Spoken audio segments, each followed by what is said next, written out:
It's with great pleasure that we welcome into our studio live in our New Jersey studio, Mr. Martin Bodek, who is author of the book Haggadahpalooza, the unofficial, weirdly perfect Passover pop parody Panoply. Martin Bodek, a pleasure to welcome you to JM in the AM. Thank you, Nachum, for having me in your studio today. It's an absolute pleasure to be here. I thank you for that. And this is not the first Haggadah you've written.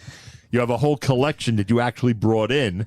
You could have gone, anybody out there can go to the website, your website, and see the entire collection.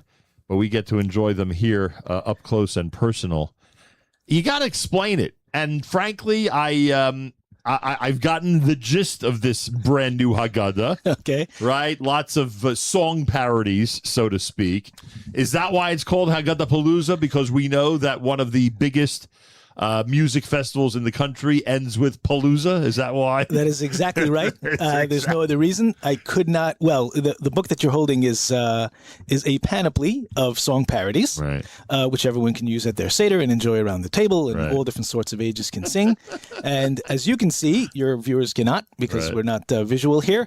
It's a Weird Al Haggadah, right? It's AKA the Weird Al Haggadah. Right. I could not call it the Weird Al Haggadah. You should send them a copy. You know what? I will. I could not call it because his name is trademarked. Right. And the name is trademarked because, and we'll try not to get into it, Al Franken was once a very not properly functioning individual. Yeah. And the headlines that came out got under Weird Al's skin. Wow. And so he trademarked his name finally, 30 years or so into his professional career. So using Weird Al was off the table because of Al Franken. Interesting. All right. There you go for the piece of trivia for everybody. And here's trivia for you. So the words Weird and Al are cleverly hidden inside the title of the book. Right, so at least I got that going. And of course the image is him. For those who know who he is, the correct, image is certainly, well, I don't want to say that definitively, God forbid you may be faced with a lawsuit. Exactly. But it sort of reminds me of him. How's that? There you go. Perfect. Martin Bodek is here. The brand new Haggadah is a song parody Haggadah. Look, if the goal is to make Pesach more interesting, more fun, more, a longer Seder, right? Then this is obviously for certain families, this is the perfect piece. Absolutely. And that's the entire mission of what I'm doing. Is that how long it takes to make all these song parodies? Approximately a year it takes me to write each of my books. That's usually the process. First getting the idea, then laying it all down, and then forcing creativity out of my brain. But song parodies are not easy. No, they're not. But once I got into a good and a lot of tweaking and changing and words, you're not sure if they really, sure, fit in right and all that. Absolutely, I had to make sure the rhyming and the pentameter was perfectly aligned with the original songs. I'm looking for a song that I actually could, think of. Which is the one? Here Comes the Sun. Didn't you have a Here Comes the Sun in there or not? I have Here Come. Yes, I called it Here Come the Suns. The Suns, the four sons. Correct. Okay, 1 second. So maybe that one I could give everyone a little sample of. Here we are, page 45. 45. Hang on a second. We're talking to Martin Bodek. It's Haggadahpalooza. Website where people can buy this is martinbodekbooks.com. martinbodekbooks.com. And again, if you have the right family for this, who wants to sit around the Seder and enhance their Seder with some of these song parodies.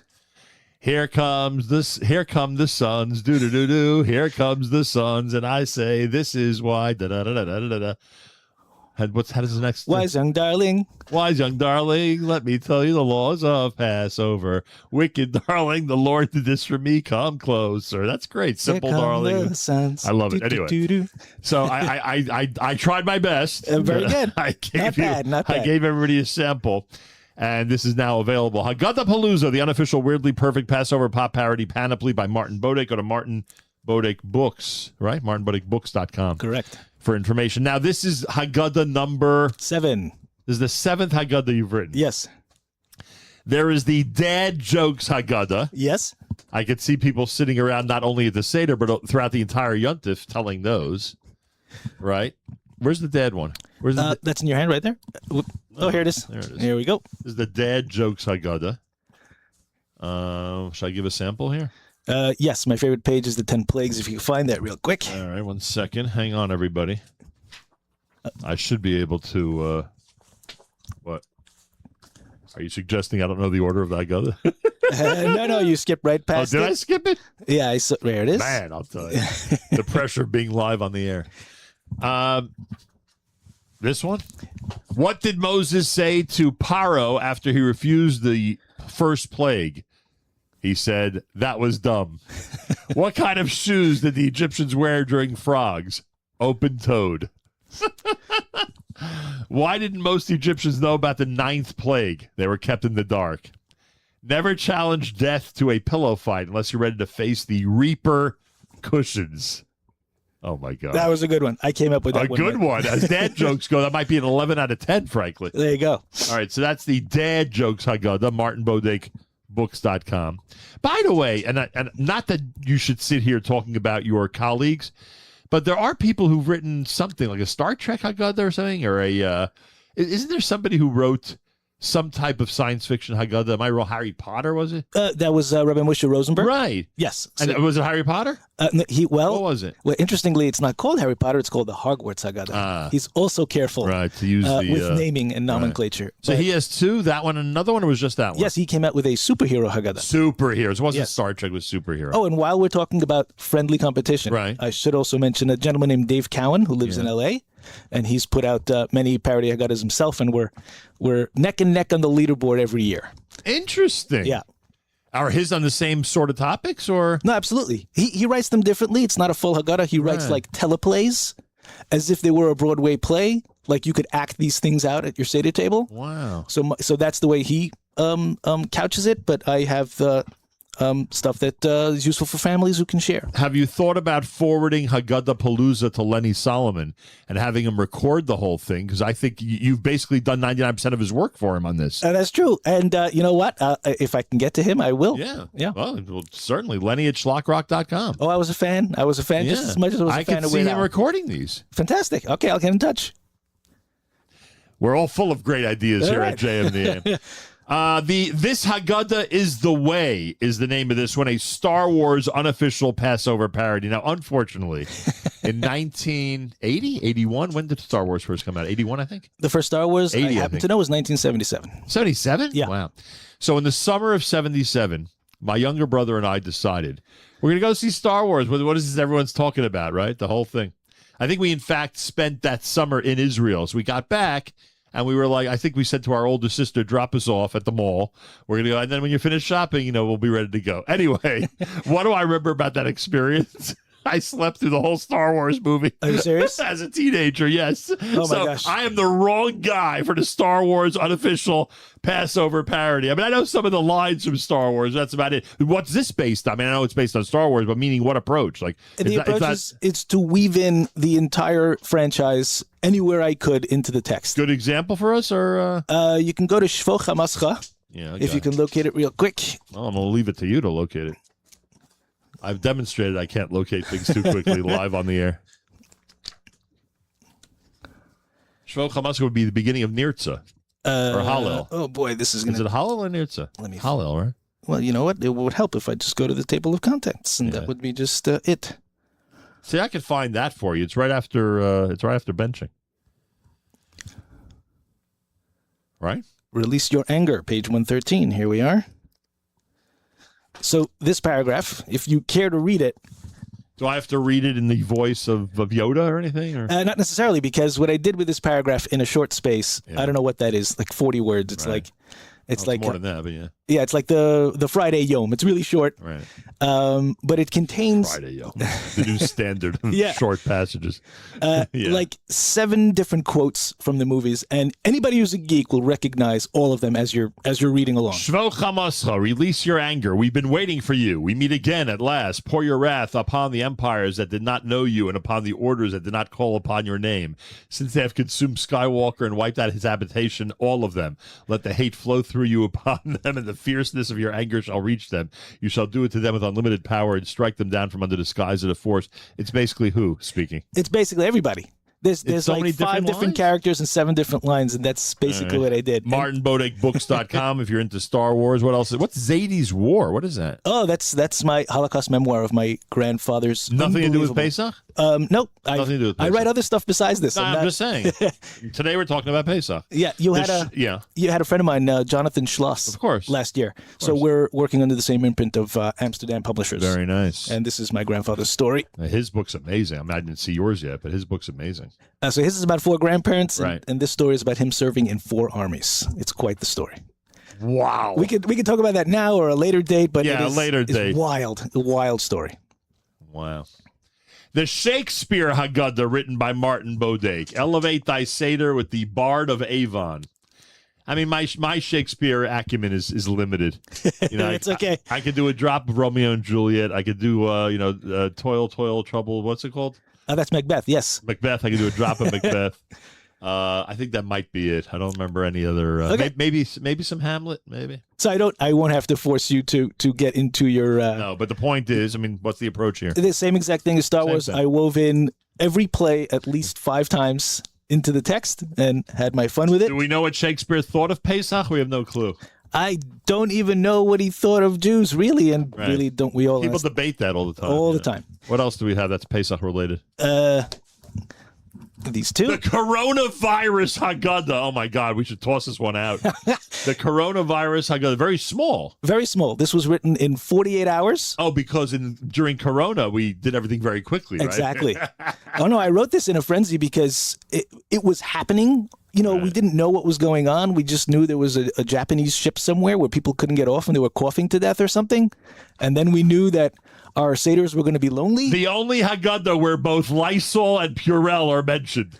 Multiple times. It's a Multiple it's times. Urchatz all the way through. Multiple. The whole Haggadah is It's Orchatz. Urchatz. That's the joke. That's the whole running joke. The Festivus Haggadah, obviously this is Seinfeld fans Correct. would appreciate this. You could write an entire Haggadah based on that one episode? I know it's surprising, isn't Isn't it? that funny? The episode is called The Strike. It's not even called the Festivus episode. And Festivus itself, somebody timed it, is I think 5 minutes and 46 seconds That's of it, the the whole whole episode. dialogue. And I wove that into a whole book And it somehow. became this whole thing. Like It is, became, yeah. I celebrate it every year. And you celebrate it every year. I do. And a good example would be a comparison between Pesach and Festivus. Like, what's in here? In here is, for example, Echad Mi Yodea. Right. So the characters are very heavy on dialogue. Right. And they spit out numbers all the time for whatever Right. reason. I can't spare a square. I live at 115 Park, whatever it is.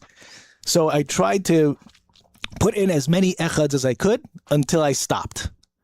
Right? So I got to, I think, 117. Holy cow. The characters say every number until 117. Anything else here that's Pesach related? One more, and this is the original, the OG. First one. It's the Emoji Haggadah. And it's funny. There's not even a title to it. Well, there is. If you look at the cover, again, it's not visual, but that says Haggadah Shel Pesach. Haggadah is telling.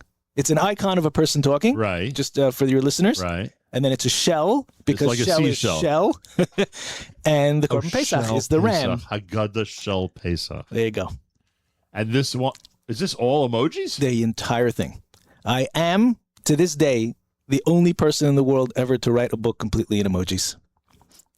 And that is a distinction I'm proud to speak on the air. I have to buy this one because I think there's got to be a kid in my family who would go nuts about this. This is 1 million emojis in every chapter. Yes. And this was painstaking. This took 1.5 years. Is it right to left or left to right? It is left to right to left. So Echad Mi Yodea starts here or here? On the left side over there. Here? The book is right to left. The reading is left to right. It's very confusing. I don't get this. Why is this Echad? Who? It's an owl. Who knows? Who knows one? Oh my God. There you go. So for You're your a viewers, genius. there was an owl. What you major in college? I must know. Egyptology and hieroglyphics, clearly. No, but seriously. No. College. What I do belies with the creativity I'm trying to show you here. I'm an IT guy. Right after our conversation, I'm headed to the city. I manage a help desk. And did this book, this Haggadah, the emoji, I'll call the emoji Haggadah That's for a exactly second. what it is, yeah. Did this emoji Haggadah take also a year or much longer? This took 1.5 years. Wow. And quick story, it took 1.5 years. I sent it off to the publisher who reached out to me. This was Katav Publications. I was headed on to Not around anymore, I don't think. They're still cranking out books. still around? Oh, yeah, left and right. Holy God, I didn't realize that. Yes, they are. Kol Hakavod Katav. Yeah. I was about to get onto a plane, and the publisher sends me an email. The book that you created, which I originally self-published, isn't rendering at the printer. You need to do the whole thing from scratch. Understood. The images, right? So Super Bowl Sunday of 2019, I woke up at 5 a.m. and for the next 16 hours, I rewrote the book that took me a year and a half to do. And at the end, it was perfect. I made it to halftime. So we've got 7 Haggadahs. We have 7 Haggadahs. The Haggadahpalooza is the most recent one. The Dad Jokes Haggadah, I could see people getting into that. Is another one. The Haggadah is the way is Star Wars, right? Correct. Shakespeare Haggadah, self-explanatory. The coronavirus Haggadah, which it gives me stress every time I look at it. The Festivus Haggadah for you Seinfeld fans. And the emoji Haggadah, which I think is really, I mean, there are teenagers out there who would love that as a gift for Pesach. Yes, actually, this is my bestseller to date. I would imagine so. It's so clever. And it also, it's like a quiz. Every page is a quiz. Can you figure out what you wrote? Yeah, absolutely. It's not like you're, force feeding us with words. You're making people use their imagination. What could this emoji be there for? What a pleasure to meet you. Thank you. A real pleasure to meet you. What are you working on now? Anything, or you're on break from these books right now? I'm not on break. I'm marketing the heck out of this but thing. in terms of the future, like, you have anything in your head about the next one? Or no, not? I'm a blank slate. You're what happens is, so I have a suggestion. Oh, let's hear. You're ready to listen to it. Yeah. Well, obviously a JMM Haggadah. All right. So if I do have a good idea, I'm going to send it over your way. Well, that's what I do after Pesach is over. Are you a sports fan? Big time. So there's got to be a sports Haggadah somehow. There's got to be an angle for. There's a baseball Haggadah that's very popular. Really? Yeah. Who wrote that one? I don't know the author, but there's a baseball Haggadah. As a matter of fact, my books are at the Weitzman Museum gift shop. And in Israel? No, here in Philadelphia. Oh, in Philly. And Star Wars Haggadah is its second bestseller, and the first bestseller is the baseball Haggadah. So check it out. Holy cow. Any other sports that have Haggadahs, or you don't know? I think not, but now my head is starting to spin. I can see like a spectator sport Haggadah, like the experience at a stadium. Yeah, something like that. All right. Well, people do that Chalamoid, but not necessarily at the Seder. Yeah, it's true. But still, these are all fun. Yeah, I think every one of them is going to, hold the attention of somebody at the Seder. That's exactly the point of what I'm doing, right? 100%. I get very polite and lovely emails and texts from people who tell me, it wasn't working out so well with certain people in my family, and then they sat down because I brought this over to the table. I mean, if I tell a terrible joke Wednesday night at the Seder and I get yelled at by my kids, I'll say, wait a second. It was me. Let's look if it's in the Dad Jokes Haggadah. If it's not, then it's not so bad. Exactly. And you can blame it on me. Yeah, Bodek put the real dad jokes in there. You go. Mine's not nearly as bad as his. Anyway, Martin Bodek, BODEK books.com, martinbodekbooks.com for all of the Haggadahs. There are other books as well, but we'll save those for another opportunity, please God. And I really appreciate you coming by because this is an eye-opener for me. Anything to make Pesach more exciting for Jewish people. That is the point, yes. And we do that with regular Haggadahs here. We encourage people to get different Haggadahs because, again, it holds the attention of certain people and just enhances the Seder. So this, in my opinion, even though I'm sure there's some rabbis who want to put you in Cherem, I'm sure of it. But nonetheless. Well, I already am. It's nice of you to have me despite. You're already in Cherem. They actually wrote an official letter against you, my God. Yes, the Cherem Haggadah that I'm producing. I love it. But nonetheless, I think you're enhancing a lot of great lives out there who are looking to make their Pesach even better. All right, martinbodekbooks.com. Have a Chag Kosher v'Sameach. And you as well. Thank you so much for having me. Thanks for joining us this morning. More coming up. You are listening to what is today? A Thursday morning edition of JM in the AM.